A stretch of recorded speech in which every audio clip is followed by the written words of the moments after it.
ஏன் இங்கே வந்து ஒளிந்து கொண்டிருக்கிறீர்கள்? ஏன் மக்களிடம் இதுவரை நீங்கள் செல்லவில்லை?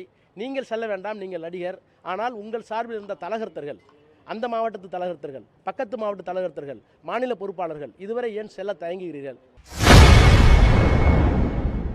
கரூர் கூட்டத்தில் டிஎம்கே சதி நடந்துள்ளதாக புகார்கள் கிளம்பி வருவது குறித்து செய்தியாளர் எழுப்பிய கேள்விக்கு திமுக எம்பி ஆர் ராசா பதிலளித்துள்ளார். போட்ட அவரோ அல்லது அவரை கண்டித்தோ அந்த கட்சியினுடைய தலைவர் இதுவரை அவரை கண்டித்திருக்கிறாரா அல்லது செய்தது தவறு என்று ஒரு அறிக்கை கொடுத்திருக்கிறாரா?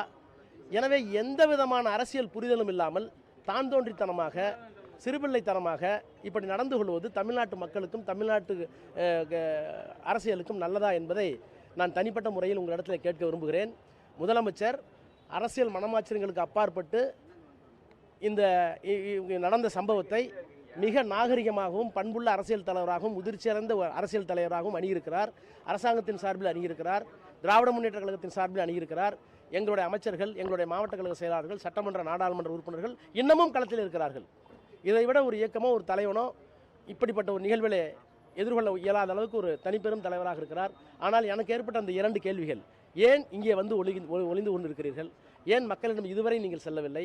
நீங்கள் செல்ல வேண்டாம், நீங்கள் நடிகர். ஆனால் உங்கள் சார்பில் இருந்த தலகர்த்தர்கள், அந்த மாவட்டத்து தலகர்த்தர்கள், பக்கத்து மாவட்ட தலகர்த்தர்கள், மாநில பொறுப்பாளர்கள் இதுவரை ஏன் செல்ல தயங்குகிறீர்கள்?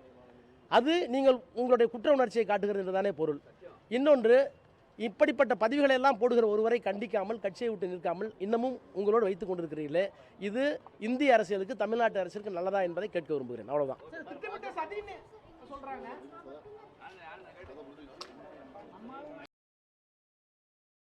செய்திகளை உள்ளது உள்ளபடி தெரிந்து கொள்ள ரெஃப்ளெக்ட் நியூஸை சப்ஸ்கிரைப் பண்ணுங்க.